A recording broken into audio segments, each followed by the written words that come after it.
anything else. Daniel 7 to Daniel 12 is very prophetic, and so we're going to get into some things here. I tell you what I've learned going through the book is if we just let the Bible speak to us, speak as it's written. Don't try to get off into the weeds too much about what's what and what's this and this could be that and this could be this. So many people, even Bible believers, do that, and we're just going to let the Word speak for itself. And we may take a guess here and there, but none of that matters. I'll tell you right now. Anytime I say or anybody says, it looks like this, it might be this, it could be this, you can take that and be, okay, well, it could be. But it also could not be.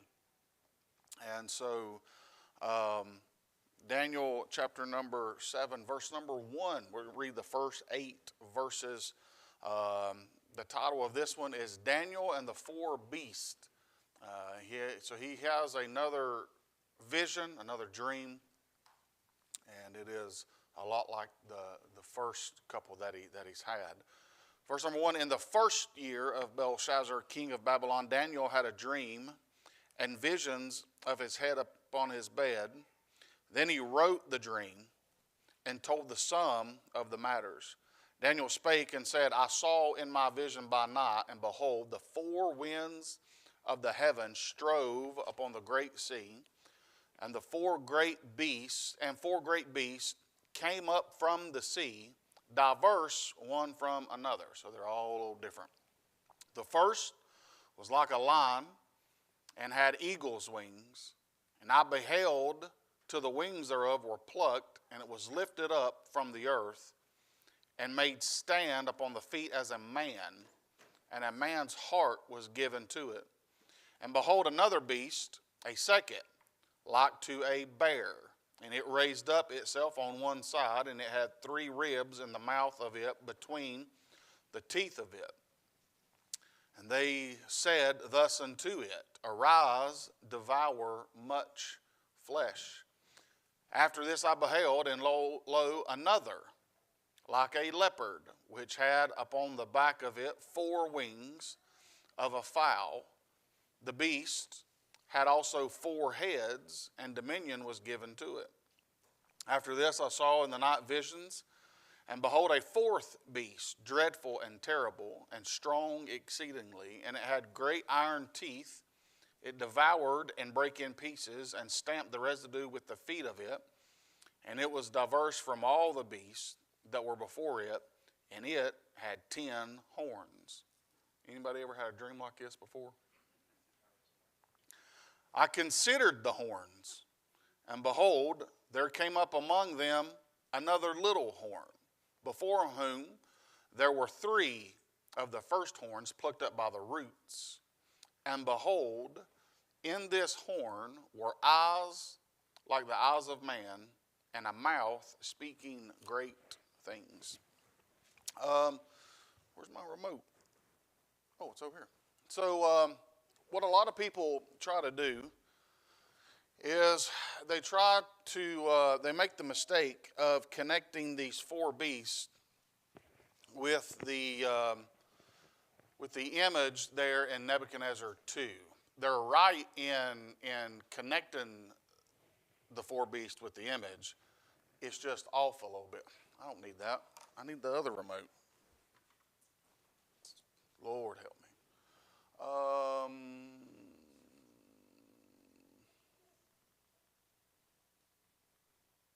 right.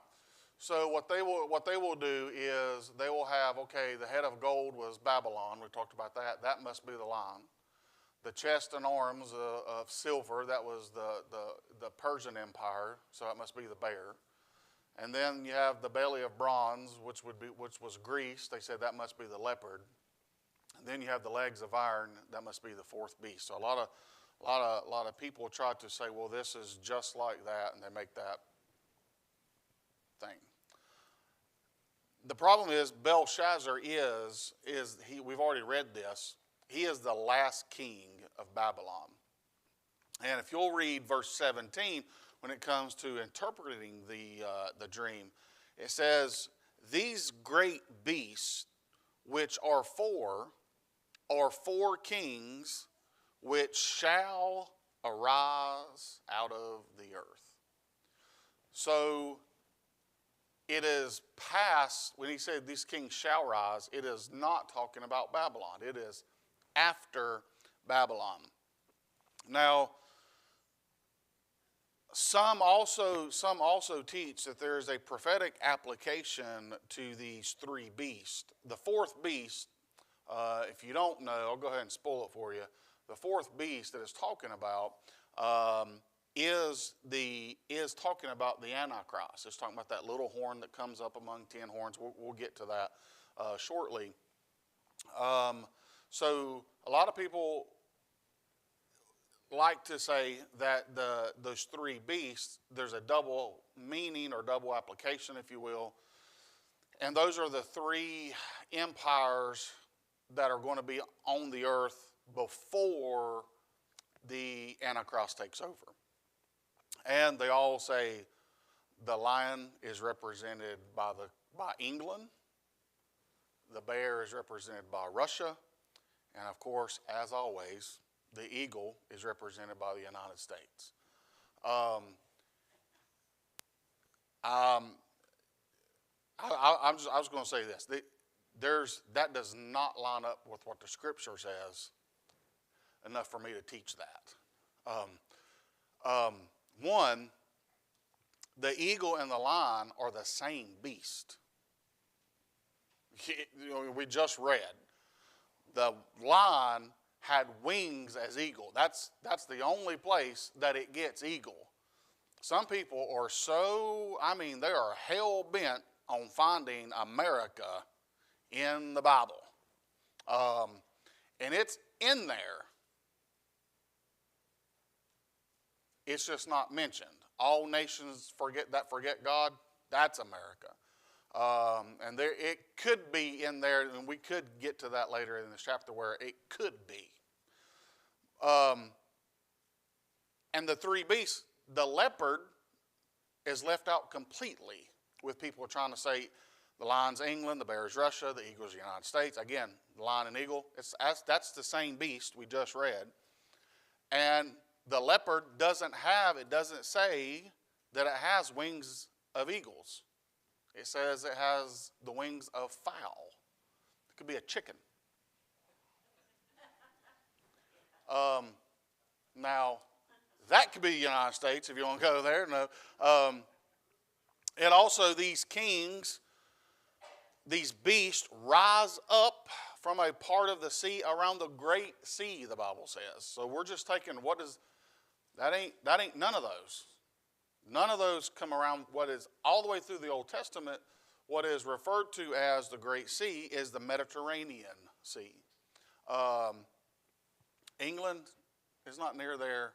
America is not near there. Russia is not near there. So what you do have, if you just you take those beasts, they line up perfectly with the image if you don't start with Babylon. If you start after Babylon, because verse 17 says the kings shall rise, that is future. So if you look at it like this, the silver chest and arms is the Persian, would be the lion. The Greece would be the belly of bronze, that would be the bear. The legs of iron was Rome, that would be the leopard. And then the fourth beast, it lines up perfectly with the feet and toes of iron and clay. So, if you remember the image there in Daniel 2 that we have there, we all talked about it's different kingdoms, right? In each part of it, each metal represent different kingdoms, but it's all one image. It's all run by the devil. It's all, you know what I'm saying? Like it's all part of his work. And if you remember, we see, was it Daniel 4 or 5, it talked about that tree. Nebuchadnezzar would be cut down, and he was the tree, but he was going to leave the stump and the roots so that could rise up again. And we see after Babylon, there was other kingdoms, and so obviously that tree rose up, but it's still part of the same tree. Does everybody get what I'm saying? Like all those, they're different, but they are the same. Look in Revelation chapter number 13. And again, you could teach this if this was a Bible college. You would take several hours teaching Daniel 7. We're not going to do that. We're going to try to go a chapter a week from here on out. But in Revelation 13, look what it says, verse number 1. And I stood upon the sand of the sea and saw a beast rise up out of the sea, having 7 heads and 10 horns. That's what we just read. That beast in Daniel 7 there was 10 horns associated with it. And upon his horns 10 crowns, and upon his heads the name of blasphemy. And the beast which I saw was like unto a leopard, and his feet were as the feet of a bear, and his mouth as the mouth of a lion. There's all 3 right there. And the dragon gave him power and a seat and great authority. So, again, the beast here is, you could read, it's talking about the Antichrist coming up. There's 10 horns mentioned. There's 10 horns in Daniel 7. And out of that, the 10 toes. We know that's the kingdom of the Antichrist. When he gets down to not the very last, but the feet, the toes. They're iron and clay. There's 10 of them. We went over that. That represents 10 kings or kingdoms that's going to reign with the Antichrist. That's what you have here. It all matches so far. Okay, where you get into stuff not matching, you might want to be like, I don't know about that. But we know, like, there's little doubt that Revelation 13 and Daniel 7 is talking about the same kingdom. It is the Antichrist. There's 10 horns. And Daniel 7 gives us a little bit more and said there's a little horn that comes out of that. So back in Daniel 7. So what we know is he has given another vision. He's given another dream. And when you take the whole chapter and you say, well, it's beasts, it's kingdoms that shall arise after Babylon. It's basically the same dream as the image. It's just he's looking at it a little bit different. And he gives us a little bit more, as we go along, a little bit more about that kingdom.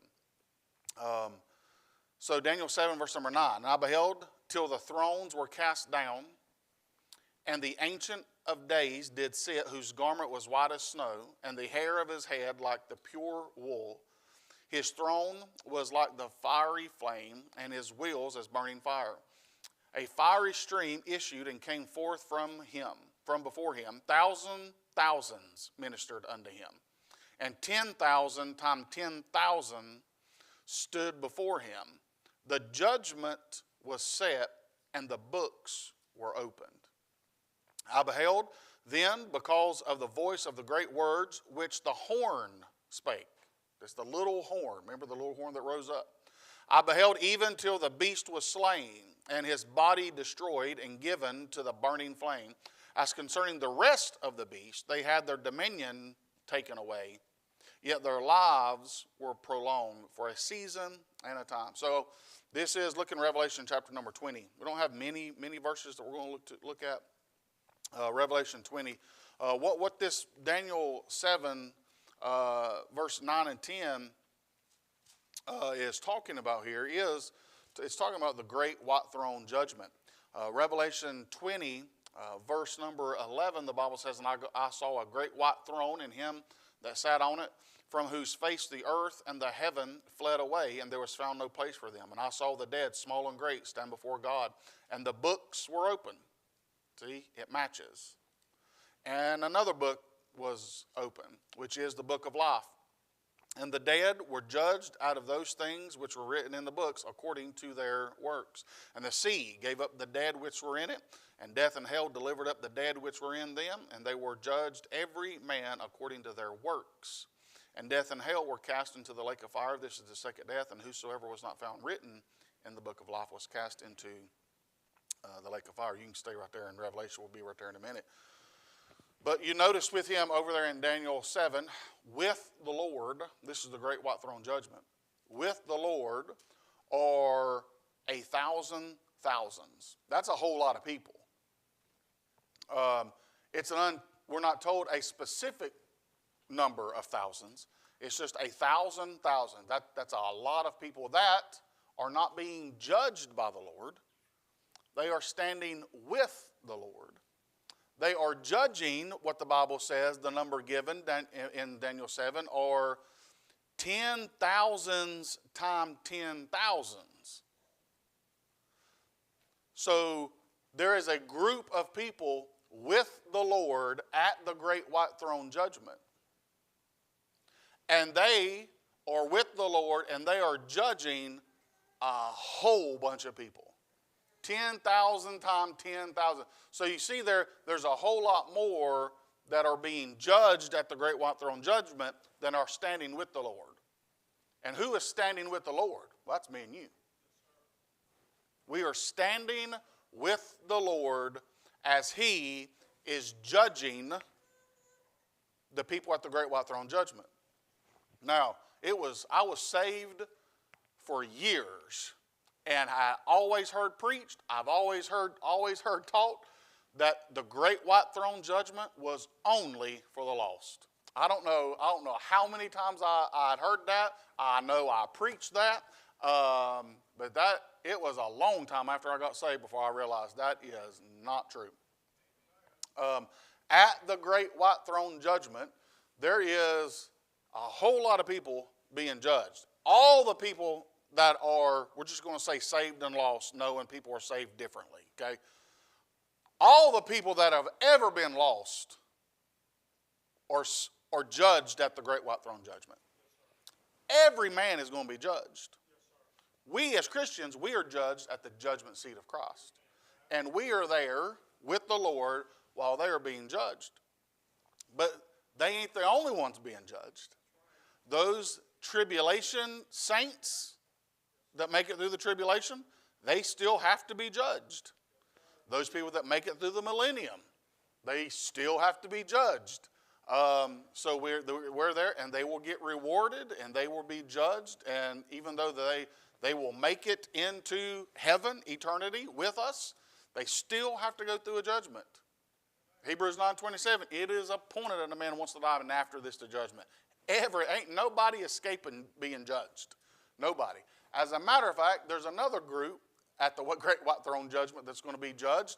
Me and you are going to get in on that judgment, and that's the angels. We are going to judge those angels.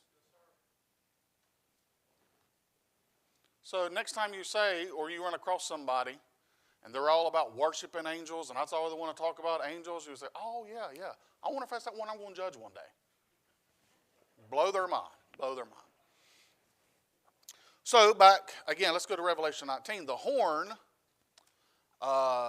when we read Daniel 7, I think it was 11, the horn and the beast being slain and burned is a reference to Revelation 19, verse number 20. It says, and the beast was taken, and with him the false prophet that wrought miracles before him, with which he deceived them that had received the mark of the beast and them that worshipped his image. These both were cast alive into a lake of fire burning with brimstone. Let's see. Revelation 20, Revelation 20, the devil is cast into the same bottomless pit. He is let out, verse number 7, after 1,000 years, verse number 7, and when the 1,000 years are expired, Satan shall be loosed, verse number 10, and the devil that deceived them was cast into the lake of fire and brimstone, where the beast and false prophet are, and shall be tormented night and day forever and ever. So there's going to come a time where the Antichrist and the false prophet are cast into the lake of fire. The devil is also cast. The devil is let out after 1,000 years. As far as I can see, the beast and false prophet are never left out. Or they're never let out, rather. They're in there. They're in there for good. Satan is let out after Jesus reigns for 1,000 years, and he still is able to deceive a whole bunch of people on the earth, and they're going to go to war again with the Lord, and God himself is going to use about 1/cajillionth of his power and wipe that sucker out for the final time and cast him into the lake of fire. Now, back in Daniel, it says the beast had their dominion, their power taken away. And that I would say that the beast that it's talking about, if we're reading in context, is those beasts, those empires of Persia, Greece, and Rome. He said those beasts. Now, here's where a lot of people want to say, well, these beasts are those three horns that we're going to get to, that the Antichrist is going to subdue. We'll get to that in a minute. I'm going to use the guys who say that, I'm going to use their words against them and say, a beast and horn ain't the same thing. That's pretty simple. In context, he's talking about these beasts being the kingdoms, and he says they had their dominion taken away, yet their lives were prolonged for a season of time. So these people, the land of Persia, Greece, and Rome, obviously their power was taken away, yet that land is still there. Now, obviously, we talk about Rome's power. You know, it's spiritual power now. It's not necessarily a political power at the moment. Let me just show you this in Daniel 7. Let's go to verse 20, and this is where they talk about three beasts here having their power taken away. And verse number 20, it says, and of the 10 horns that were in his head, and of the other which came up, talking about the little horn, and before whom 3 fell, even of that horn that had eyes, and a mouth that spake very great things, whose look was more stout than his fellows. So, and look, verse 24, and the 10 horns out of his kingdom are 10 kings. This is matches the 10 toes, matches the 10 horns here, 10 horns, Revelation 13, or 10 kings that shall arise, and another shall arise after them, little horn, and he shall be diverse from the first, and he shall subdue 3 kings. So I know what a lot of people will try to say is, well, those 3 beasts that have their power taken away are the same 3 horns, and a beast is not a horn. Everybody get that? They're not spelled the same. You know, that's the whole thing. So in context, now there will be, obviously it tells us, we'll get to that in a minute, there will be 3 horns, 3 of those kings that the Antichrist is going to have to subdue for whatever reason. And we'll get to that. Back in Daniel 7, verse number 13, the Bible says, I saw in the night visions, and behold, one like the Son of Man came with the clouds of heaven, and came to the Ancient of Days, and they brought him near before him. And there was given him dominion and glory and a kingdom, that all people, nations, and languages should serve him. His dominion is an everlasting dominion which shall not pass away, and his kingdom that which shall not be destroyed. So here, while So as you're reading this, and one of the things when you're reading through these prophets, one of the things that's it's hard to kind of get is you could be reading and the next verse jumps way ahead in the timeline. And then the next verse jumps way back in the timeline. And so it's like, okay, what's the verse in Isaiah? Is it Isaiah? For unto us a child is born, unto us a son is given. Okay, same verse. That's his first coming. The next part of the same verse, and his government shall be upon his shoulders. That's at least 2,000 years later. So it's like you gotta. That's why if you don't rightly divide the Bible, you don't study to show thyself approved, you really get all messed up.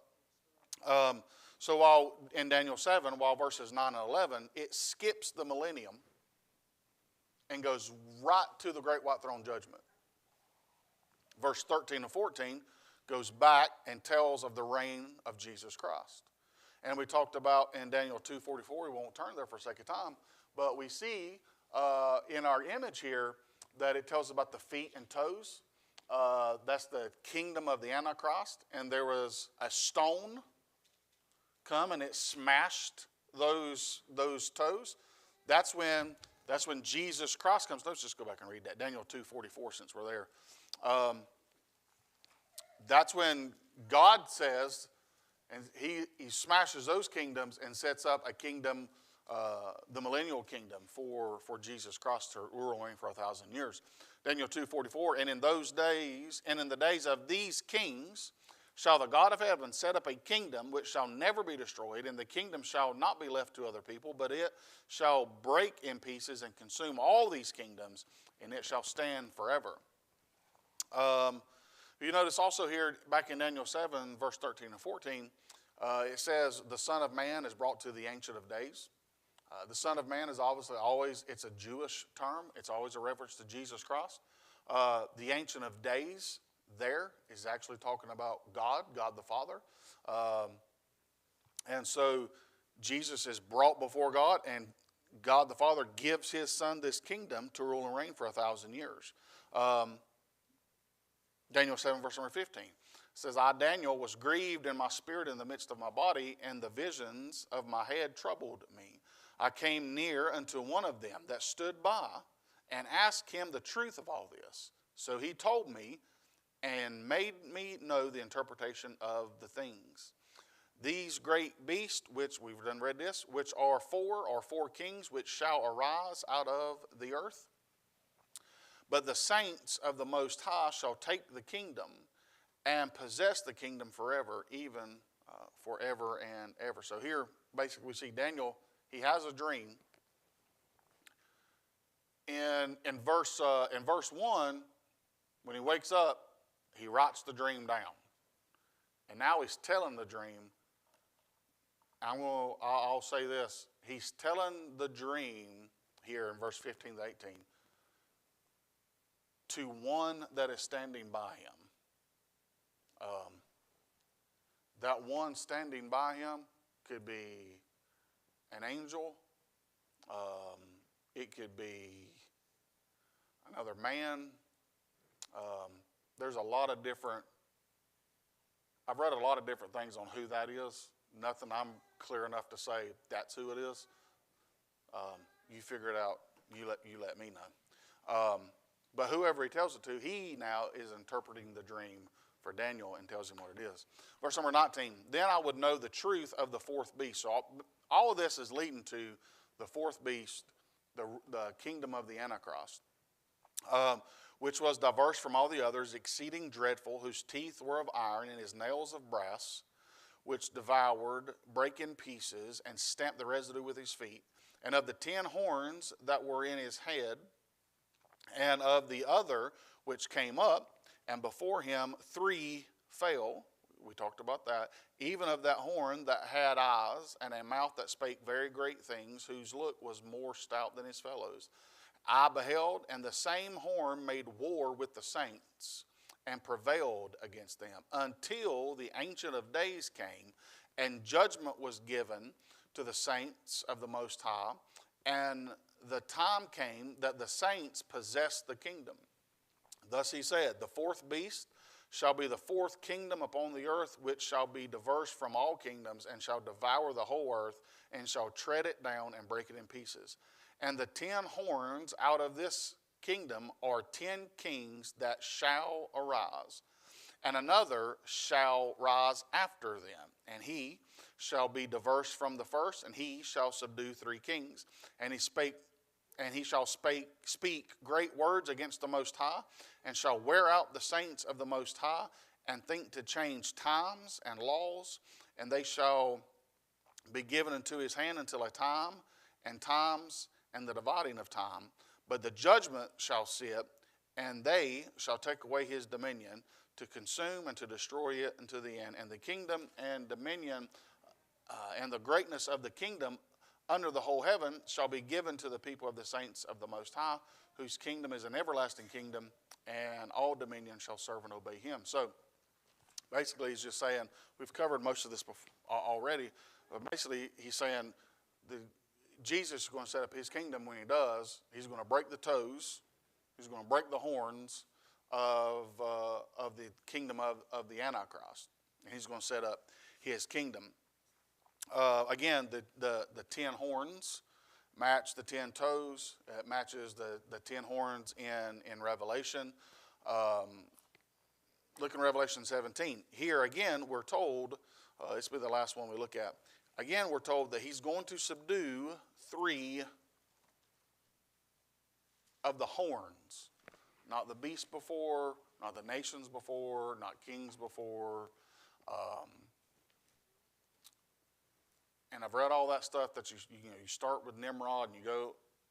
I'm not sure about all that. But I know the horns that he's going to subdue are the 10 kings or kingdoms that's going to be reigning with the Antichrist. He's going to subdue 3 of those. Look in Revelation 17, verse number 12. And the 10 horns which thou sawest are 10 kings, which have received no kingdom as yet, but receive power as kings 1 hour with the beast. You see, they will make war with the Lamb.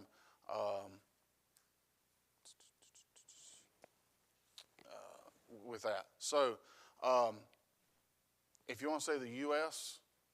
is one of the horns that has to be subdued, I could fall in line with that. That the Antichrist comes and he's trying to, for whatever reason, he needs to take 3 nations out, if you will. Maybe not.